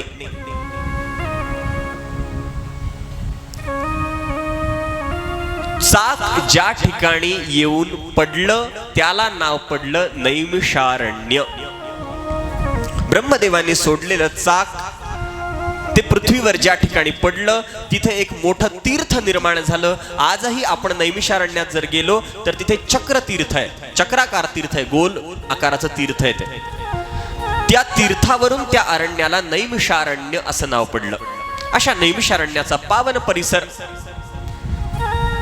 सुंदर अशी वृक्षराजी आहे. यामध्ये अनेक ऋषी एकत्रित आलेले आहेत आणि त्या ऋषींनी काही ज्ञानसत्राला आरंभ केला. आणि त्या ज्ञानसत्रामध्ये दुपारच्या वेळेला सर्व ऋषींचं यज्ञयागादी कार्य पूर्ण झालेलं असताना सूत नावाचे ऋषिकुमार, सूत नावाचे ऋषी जे व्यासांचे शिष्य रोमहर्षण यांचे पुत्र आहेत, व्यासांचे शिष्य आहेत रोमहर्षण, आणि त्या रोमहर्षणांचे पुत्र म्हणजे महात्मा सूतजी आहेत. ते सूतजी या अरण्यामध्ये या ऋषींच्या समूहामध्ये आले असताना सगळ्या ऋषींनी त्यांना आदरातिथ्याने त्यांचं स्वागत केलं आणि त्यांना उच्च अशा आसनावर बसवलंय. बसवून सगळे ऋषी त्यांच्या जवळ खाली बसलेत. बसताना त्यांनी हा विचार केला नाहीये सूतांचं वय कमी आहे, तरुण आहेत, आपण वयाने त्यांच्याहून मोठे आहोत, मग त्याला कुठेतरी खाली बसवावं, चल सांग आम्हाला ज्ञान, असं नाही. ज्यांच्याकडून ज्ञान प्राप्त करून घ्यायचंय त्यांच्या संबंधाने अंतःकरणात आदरभाव असला पाहिजे. ज्ञान प्राप्त करून देण्यासाठी वय अपेक्षित नसतं. बालादपि सुभाषितम ग्राह्यम असं सांगितलंय आपल्याकडे. एखादा लहान असेल वयाने पण तो जर काही चांगलं सांगत असेल तर ते ऐकलं पाहिजे. हा फार मोठा शहाणा झाला, सांगू नको आम्हाला, माहिती तुझ्यापेक्षा 4 पावसाळे जास्त पाहिलेत, असं म्हणू नये. सूतजी यांच्यामध्ये या सगळ्या ऋषींमध्ये शौनक नावाचे ऋषी अत्यंत विद्वान आहेत, मोठे आहेत, पण यांच्या अंतःकरणात सूतजींबद्दल इतका आदर आहे. त्यांनी सूतांना उच्च अशा छान आसनावर बसवलंय, त्यांच्या चरणाशी सगळे बसलेत आणि तिथे बसून सगळे सूतजींना प्रार्थना करतायत. सूतजींच्या चरणावर आपल्या अंतःकरणातले भाव प्रकट करतायत. शौनक समोर आहेत. शौनक सगळ्यात आधी बोलायला आरंभ करतात. या शौनकांचं वर्णन करताना भागवतांनी यांच्यासाठी एक विशेष विशेषण वापरलंय. काय वापरलंय? कशेच सूतजी कथामृत रसास्वाद कुशलः.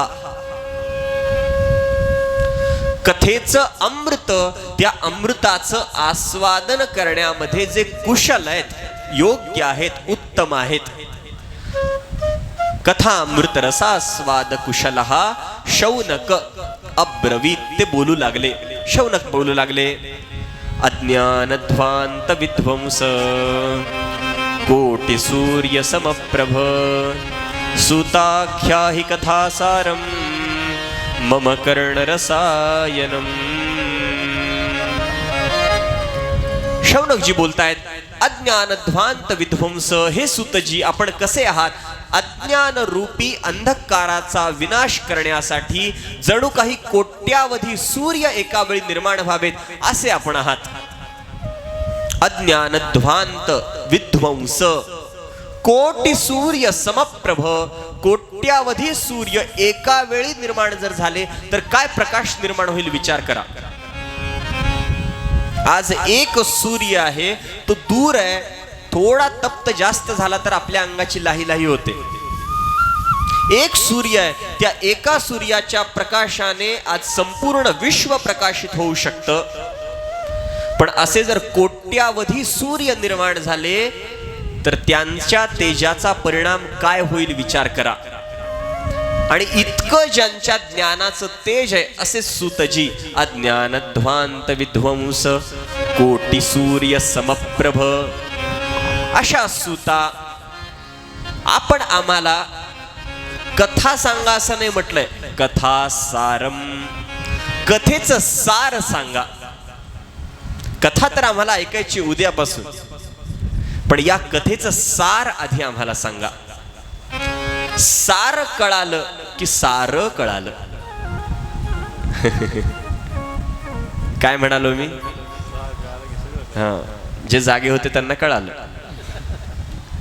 सार कळालं की सार कळालं.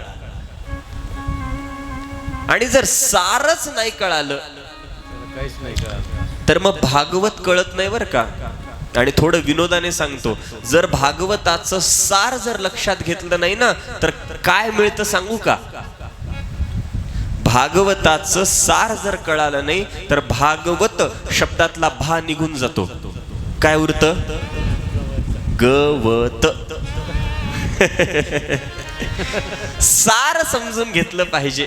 सार जर समजून नाही घेतलं तर भागवतातलं गवत म्हणजे काहीच कळालं नाही. आणि आपल्याला या मंडपातून भगवंताच्या आश्रयातून बाहेर पडताना गवत घेऊन नाही जायचंय, आपल्याला कथा घेऊन जायचंय, कथेच्या मागचं तत्व घेऊन जायचंय, कथा श्रवण करून जायचंय. म्हणून सूतजींना पहिला प्रश्न शौनकजी विचारतात, आम्हाला कथा सार सांगा, कथेचं सार सांगा. दही भरपूर असतं, ताक भरपूर असतं, पण त्याचं सार म्हणजे नवनीत असतं, बाकी सगळं फलकट असतं. मुख्य सार हातात येणं महत्वाचं आहे, त्याला महत्व आहे. हे जसं तसं एवढी मोठी 7 दिवसाची कथा आपल्याला श्रवण करायची आहे, यातलं टाकाऊ काहीच नाहीये बरं का, सगळंच घ्यायचंय. काही पदार्थ थोडे टाकून देऊन थोडे खायचे असतात, पण काही पदार्थ असेही असतात ते सगळेच खायचे असतात. पेढा हातात आल्यानंतर बाहेरचं टाकून आतलं खाता का? बरं, आतलं टाकून बाहेरचं खाता का? बाहेरचं आतलं टाकून मधलं खाता का? नाही. हातावर पडल्यावर जसं आहे तसं सगळं जसं खातो ना, तसं श्रीमद भागवत हे सुद्धा असंच आहे. हे सगळंच घ्यायचंय. बरं, सगळंच घ्यायचंय. 7 दिवसात सगळं होणार आहे का? अहो, जन्मच्या जन्म या भागवताच्या चिंतनामध्ये घालवले तरी पूर्ण होणार नाही. म्हणून हे ऋषींना माहिती आहे, हे ऋषी जाणतात. आज हे नैमिषारण्यात बसलेले ऋषी हजारो वर्ष काढून बसलेत आपल्या आयुष्यातले, पण त्यांना माहिती आहे भविष्यात कलियुगातले लोक हजारो वर्ष काय 7 दिवस काढताना मुश्किल होणार आहे त्यांच्या आयुष्यात. म्हणूनच त्यांनी विचारलंय, आख्या ही कथा सारम, आम्हाला कथेचं सार सांगा. आणि हे कथेचं सार कसं आहे? मम कर्ण रसायनम, मला माझ्या कानातून घेण्याचं औषध आहे. रसायन म्हणजे औषध. काही औषधं मुखातून घेण्याची असतात, काही औषधं त्वचेवर लावण्याची असतात, पण हे औषध आहे. भागवत काय आहे? भागवत औषध आहे. कुठल्या रोगावरचं? जुनाट रोग जडलेला आहे आपल्या सगळ्यांना, एक अत्यंत जुना रोग आहे. तुम्ही म्हणाल कुठला महाराज? शुभ बोला, कुठलाही रोग नाहीये, भगवंताच्या कृपेने निरोगी आयुष्य.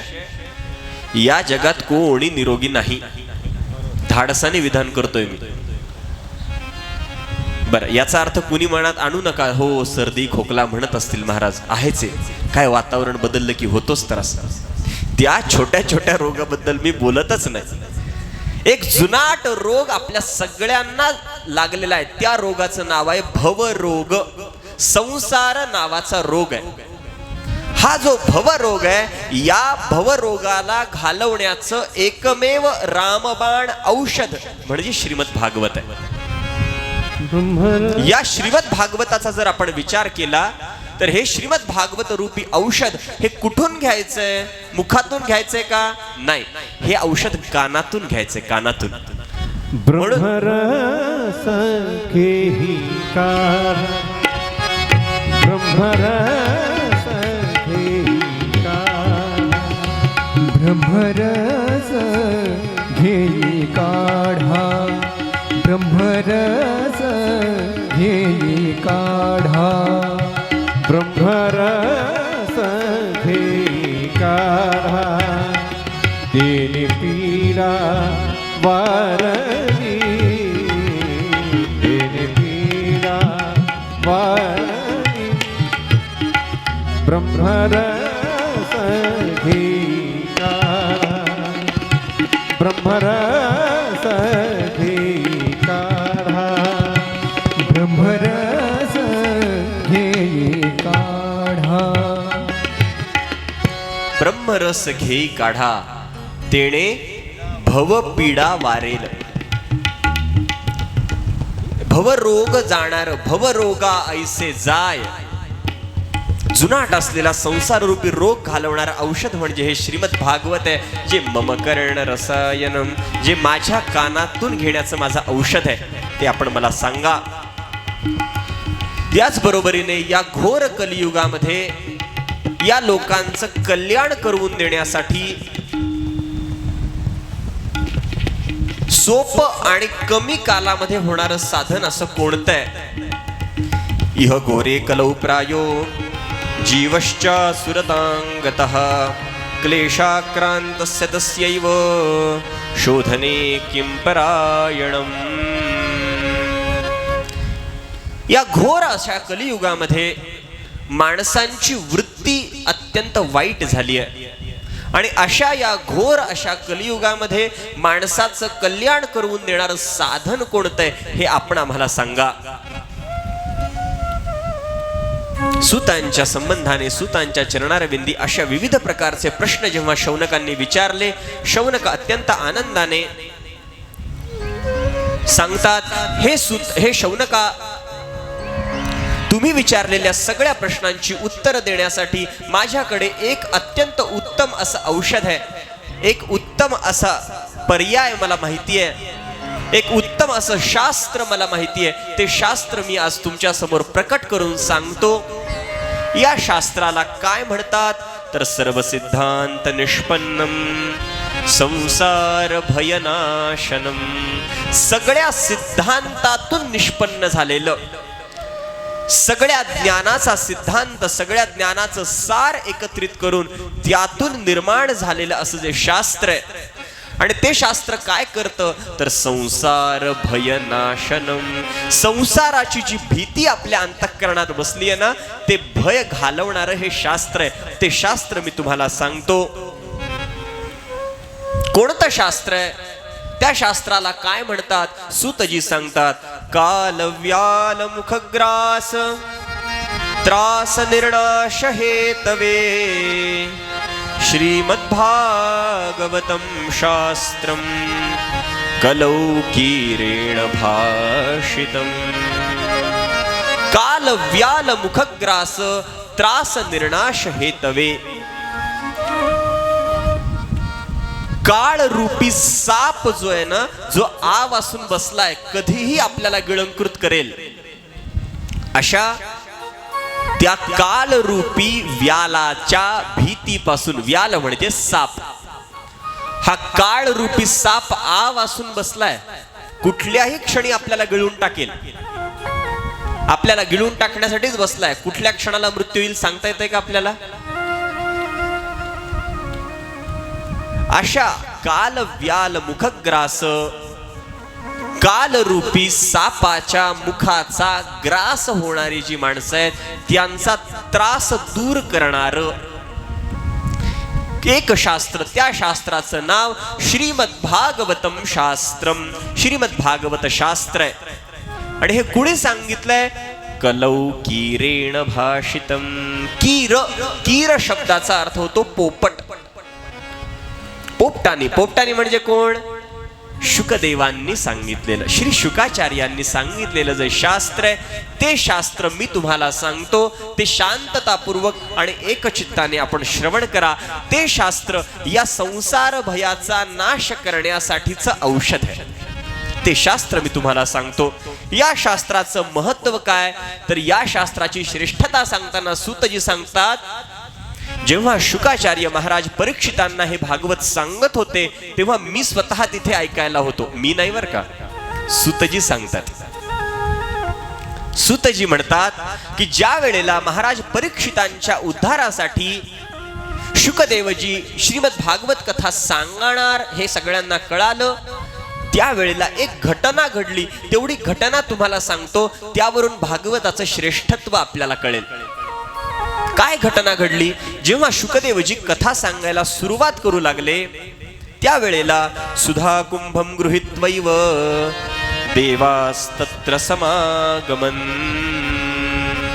शुकदेवजी राजा परीक्षिताला 7व्या दिवशी त्याचा मृत्यू होणार होता, त्या मृत्यूचं भय नष्ट करून देण्यासाठी भागवत कथा सांगणार ही वार्ता स्वर्गात कळाली. स्वर्गातल्या सगळ्या देवतांना वाटलं हे भागवत आपल्याला मिळालं पाहिजे, कारण स्वर्गातल्या देवता अशाच आहेत बरं का.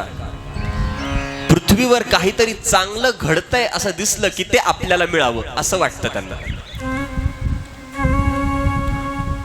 तलावर कुणीतरी तपश्चर्या करायला बसलाय असं पाहिलं की आधी त्यांच्या पोटात दुखतं, मग ते तपश्चर्या मोडण्याचे प्रयत्न करायला लागतात. पृथ्वी तलावर श्रीमद भागवताची कथा प्रकट होणार हे जेव्हा देवतांना कळालं तेव्हा सगळ्या देवता हे भागवत आपल्याला मिळावं या हेतूने शुकदेवांच्या समोर येऊन बसलेत, समोर उभे राहिले आणि बसून आम्ही कथा ऐकतो याही वृत्तीने बसले नाहीत बरं का. भागवत हवं असेल तर शांततेने श्रोत्याच्या भूमिकेत विनम्रतेने बसावं. पण हे देवता हे कसे आहेत? स्वकार्य कुशला सुराहा, स्वतःच काम साधून घेण्यात पटाईत, स्वार्थी विचारांचे आहेत. ते आले पण कसे आले? रिकाम्या हाताने नाही आले. भागवत सांगतं सुधा कुंभम गृहीत्वैव, हातामध्ये अमृताचा कुंभ घेऊन आले. जे अमृत स्वर्गातलं सगळ्यात मौल्यवान द्रव्य सांगितलंय, त्या अमृताचं भांड भरून कुंभ घेऊन या देवता शुकाचार्यांच्या समोर आल्या आणि शुकाचार्यांना बोलतायत देवता. शुकम नत्वा वदन सर्वे स्वकार्य कुशला सुराः, कथा सुधाम प्रयच्छस्व गृहीत्वैव सुधामिमा. सगळ्या देवता बोलू लागल्या, महात्मन आम्ही असं ऐकलं की या राजा परीक्षिताला मृत्यू भयापासून वाचवण्यासाठी तुम्ही हे भागवत सांगता आहात. पण हे महात्मन, आमची तुमच्या चरणावर एक प्रार्थना अशी आहे की हे जे कथामृत आहे हे कथामृत राजाला पाजण्याच्या ऐवजी हे आम्हाला द्या आणि स्वर्गातलं जे अमृत आम्ही आणलंय ते अमृत तुम्ही राजा परीक्षिताला द्या आणि त्याला मृत्यू भयापासून मुक्त करा. शुकदेवजींनी हे पाहिलं. शुकदेवजी त्या अमृताकडे पाहतात आणि शुकदेवजी हसू लागले. शुकदेवजी हसत हसत म्हणायला लागले, अरे देवतांनो, काय बोलताय तुम्ही? कसा विचार करताय? अरे तुम्ही कशाच्या बदल्यात काय मागताय हे तरी कळतं का तुम्हाला? तुम्ही श्रीमद भागवताची कथा मागताय, श्रीमद भागवता अमृत मागताय आणि त्याच्या बदल्यात काय देताय? तुमच्या स्वर्गातलं अमृत. शुकदेवजी इथे सांगतात, अरे क्व सुधा क्व कथा लोके क्व काच क्व मणिर्महान विष्णुरातो विचार्येदं तदा देवांजहासः. ब्रह्मरातो विचार्येवं तदा देवांजहासः. शुकदेवजी म्हणतात, अरे देवांनो, अरे तुम्ही कशाच्या बदल्यात काय मागतायत? क्व सुधा क्व कथा लोके, कुठे ते तुमचं फुल्लुक अमृत आणि कुठेही सुधा कथामृत कुठे? अरे एखादा मौल्यवान हिरा असावा, हिरा, त्या हिऱ्याच्या बदल्यात एखादा साधा 5 रुपयाचा पण नाही, 2 रुपयाचा काचेचा मणी दिला, तो पण चमकतोय म्हणून हा मणी घ्या आणि आम्हाला हिरा द्या असं म्हटलं तर चालतं का? नाही चालत. अरे आपण विनिमय करत असताना दिली जाणारी वस्तू जी आहे ती त्या तोडीची असली पाहिजे, एवढा तरी विचार आधी करायचा की नाही? तुम्ही श्रीमद भागवत मागताय आणि त्याच्या बदल्यामध्ये देताय काय? तर त्याच्या बदल्यात देत असताना तुम्ही आम्हाला अमृत देताय, याची बरोबरी होऊ शकत नाही. परत जा. देवतांना मान खाली घालून निघून जावं लागलं, पण त्यांना श्रीमद भागवत मिळालं नाही. जे देवांना मिळालं नाही ते तुम्हा आम्हाला मिळतंय. किती नशिबे आपलं, विचार करा. मोठी गोष्ट नशिबाने मिळतीये, पण ती गोष्ट किती महत्वाची आहे याचा विचार जर केला नाही तर ती गोष्ट मिळून सुद्धा त्याचा काही उपयोग नसतो. काय हवंय आपल्याला? काय मिळालंय? अरे भागवत मिळालंय, भागवत मिळालंय, पण त्याचं श्रेष्ठत्वच नाही कळालं तर काय उपयोग? इतकं श्रेष्ठ हे भागवत. देवतांना सुद्धा जे दुर्लभ आहे, जे वैकुंठात सुद्धा प्राप्त होत नाही, असं देव दुर्लभ श्रीमद भागवत. आणि हे श्रीमद भागवत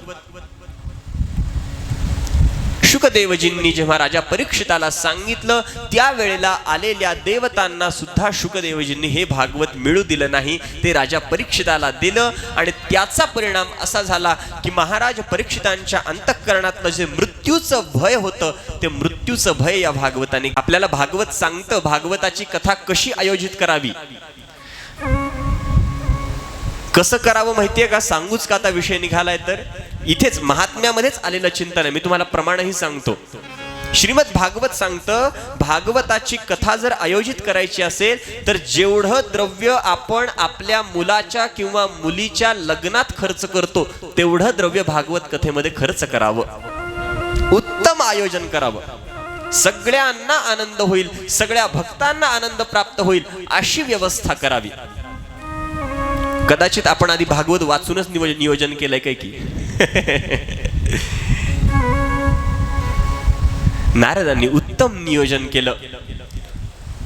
सगळ्यांना बोलवलं, सनकादिकांना पाचारण केलं आणि सनकादिकांना ज्या वेळेला व्यासपीठावर बसवलं, सनकादिकांनी श्रीमद भागवताची कथा सांगायला आरंभ केला.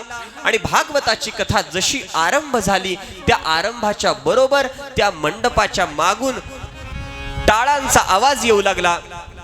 आणि हा टाळांचा आवाज कुठून येतोय हे नारदजींनी जेव्हा पाहिलं, त्यावेळेला नारदांना आनंद झाला. नारदांच्या डोळ्यातून अश्रुधारा वाहू लागल्या.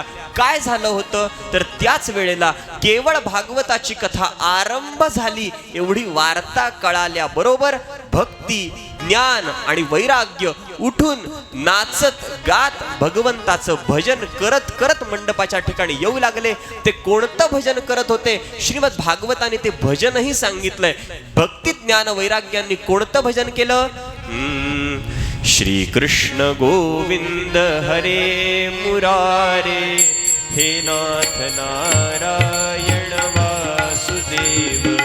श्री कृष्ण गोविंद हरे मुरारे, हे नाथ नारायण वासुदेव.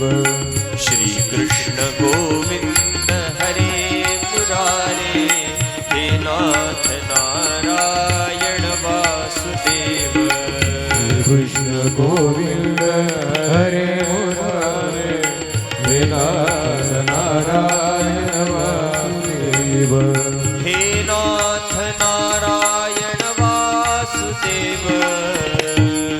नाथ नारायण वासुदेव. हे नाथ नारायण वासुदेव. हे नाथ नारायण वासुदेव. हे नाथ नारायण वासुदेव. हे नाथ नारायण वासुदेव. श्री कृष्ण गोविंद हरे मुरारे, हे नाथ नारायण वासुदेव. श्री कृष्ण गोविंद हरे मुरारे, हे नाथ नारायण वासुदेव. श्रीमद भागवताची कथा जशीच आरंभ झाली, भक्ती, ज्ञान, वैराग्य, ज्ञान वैराग्यांना एकदम जागृत अवस्था प्राप्त झाली. त्यांच्या शरीरातलं ते शैथिल्य सगळं दूर झालं. उठून बसले, हातात टाळ घेऊन नाचत भजन करत करत करत करत करत भक्तीसह सर्वजण त्या मंडपात आले. भक्तीने सगळ्यात आधी नारदांना वंदन केलं, कारण माझं दुःख या संतांनी दूर केलंय. काय सांगू आता संतांचे उपकार, मज निरंतर जागविती. मी तुम्हाला काय द्यावं कळत नाही मला. काय द्यावे त्यासी भावे उतराई, ठेविता हा पायी जीव थोडा. सर्वस्व अर्पण केलं तरी कमीच आहे, ही अवस्था निर्माण झाली. भक्तीला अत्यंत आनंद झाला. ज्ञान वैराग्य ही अत्यंत आनंदाने त्या कथा मंडपात येऊन बसले आणि सनकादिकांनी श्रीमद भागवताची सुंदर अशी कथा सांगायला आरंभ केला. सनकादिक सांगतायत, श्रोते हो, ही श्रीमद भागवताची कथा ही अति दिव्य अशी कथा आहे. या जगतातल्या कोणत्याही त्रासाला सहज नष्ट करणारी ही भागवताची कथा आहे. अगदी मोठ्यातल्या मोठी एखादी प्रेत पीडा जरी असेल तरीही ती प्रेत पीडा नष्ट करण्याचं सामर्थ्य या श्रीमद भागवत कथेमध्ये आहे असं म्हणून सनकादिकांनी एक आख्यान सांगायला आरंभ केला. ते आख्यान म्हणजे श्रीमद भागवत महात्म्य म्हणजेच गोकर्णाख्यान आहे. गोकर्णाख्यानाची ही कथा आहे. आपलं मध्यंतर घ्यायचंय. चहा झालाय सर्वांचा, पाय मोकळे करायचे असतील चालेल. गोकर्ण आख्यान आपल्याला श्रवण करायचंय. एक 10 मिनिटाचं फक्त मध्यंतर आपण घेऊया. आज कथा थोडीशी विलंबाने आज सुरू झाली. पहिला दिवस असल्यामुळे थोडी व्यवस्थापनाला वेळ लागतो, त्यामुळे आपण आजचं मध्यंतर थोडं उशिरा घेतोय. 10 मिनिटाचं मध्यंतर होईल. त्यानंतर आज आपल्याला गोकर्ण आख्यान श्रवण करायचंय. 10 मिनिटात सर्वांना विनंती आपण इथे यावं. 10 मिनिटात पुन्हा आपण भेटू. पुन्हा गोकर्ण आख्यानाची कथा ऐकून आजची कथा पूर्ण होणार आहे. सर्वांनी 10 मिनिटाचं मध्यंतर घ्यायचंय. श्री कृष्ण गोविंद हरे मुरारी हे नाथ नारायण वासुदेव. श्री कृष्ण गोविंद हरे मुरारी हे नाथ नारायण वासुदेव. श्री कृष्ण गोविंद हरे मुरारी हे नाथ नारायण वासुदेव. श्री कृष्ण गोविंद